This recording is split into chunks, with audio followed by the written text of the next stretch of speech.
So I'll hear people say, if you believe it, then you can achieve it. And the problem with that is they're leaving out the most important part of the equation. And that part is work, action, actually doing something. That's what you have to do to achieve anything. Yeah, you gotta believe it, but you better get the work done. When you're a kid, you're all potential. It's chaotic potential. It can manifest itself in any number of ways. And maybe you don't want to give that up. So you're like Peter Pan. You want to be a kid forever because you don't want to give up the potential. And you look out in the world and all you see are Captain Hooks, who've lost a hand, who are chased by death because that's the clock in the crocodile. It's already got a taste of him. He's terrified by death and he's a tyrant. Well, I don't want to grow up to be that. So I won't be disciplined at all. Well, that's no good because the way the potential transforms itself into actuality is through discipline. You say, well, I don't know what to do. It's like, that's okay. Nobody does. Go do something. Do the best thing that you can think of. Put the best plan you have into practice. It's not going to be perfect and it will change along the way.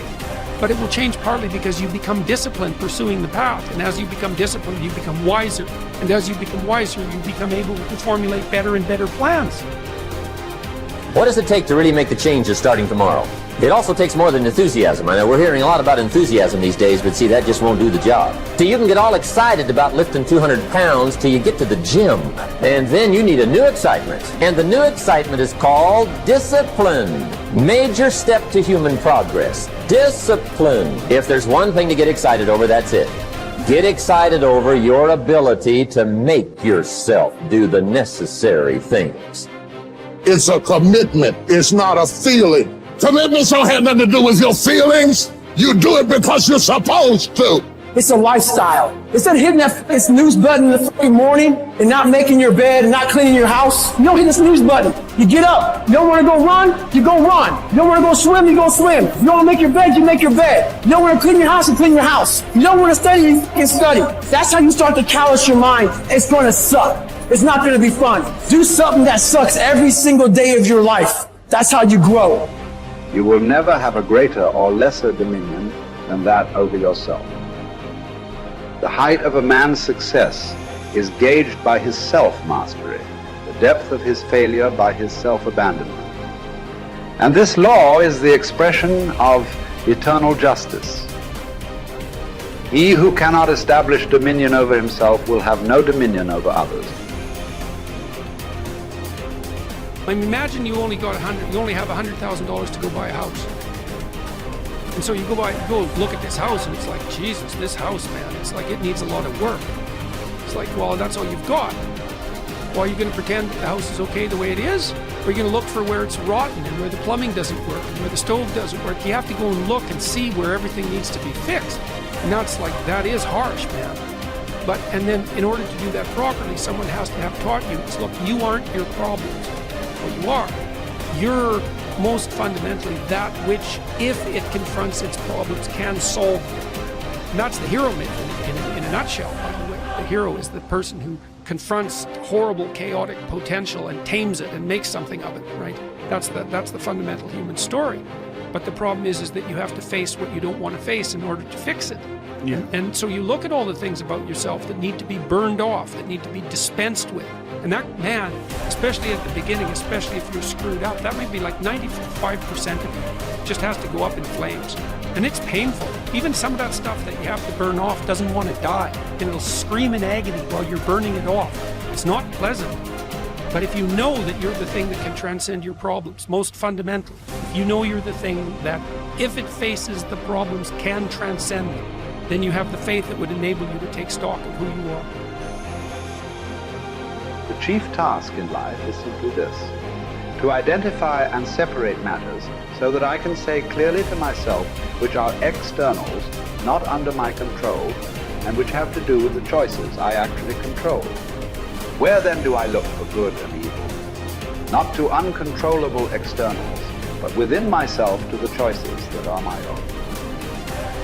Remember that among the things over which we have complete control are the goals we set for ourselves. I think that when a Stoic concerns himself with things over which he has some but not complete control, such as winning a tennis match, he will be very careful about the goals he sets for himself. In particular, he will be careful to set internal rather than external goals. Thus, his goal in playing tennis will not be to win a match, something external over which he has only partial control, but to play to the best of his ability in the match, something internal over which he has complete control. By choosing this goal, he will spare himself frustration or disappointment should he lose the match. Since it was not his goal to win the match, he will not have failed to attain his goal as long as he played his best. His tranquility will not be disrupted. The disciplined mind conquers all obstacles and achieves greatness, for it remains steadfast in the pursuit of virtue, undeterred by distractions or temptations. Discipline is the bridge between dreams and reality, turning aspirations into accomplishment. It is the compass that guides us through the storms of life, keeping us on the path of righteousness. By mastering our desires and impulses, we harness the power to shape our destiny. Discipline is the foundation of character, the forge where resilience and strength are honed. It is through disciplined action that we transform ourselves, inch by inch, into the best version of who we can be. This is from 12 Rules for Life. Rule 4 is compare yourself to who you were yesterday, not to who someone else is today. Yes. Because you need to have a hierarchy of improvement. You need to be aiming for something, and that means you're going to be lesser than people who've already attained along that dimension. Yes. And that can give rise to envy. So the question is, who should you defeat in the final analysis? And the answer is you should defeat your former self. You should be constantly trying to do that. And you're the right control for yourself too, because you're the one who's had all your advantages and disadvantages. And so if you want to compete fairly with someone, then you should be competing with you. And it is the case, and this is what we were talking about too with regards to the self-improvement of the fighter, is, well, if you're improving yourself, then what you are doing is competing with your lesser self.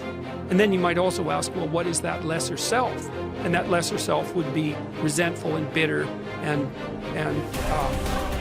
aggressive and vengeance-seeking and all of those things that go along with having a negative moral character. And those are things that interfere with your ability to progress as you move forward through life.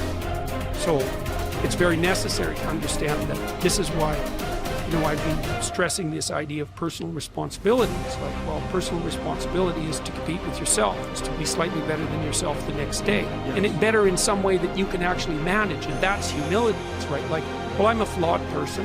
I've got all my problems. Could I be as good as person X? It's like not the right question. The right question is, could you be slightly better tomorrow than your currently flawed self?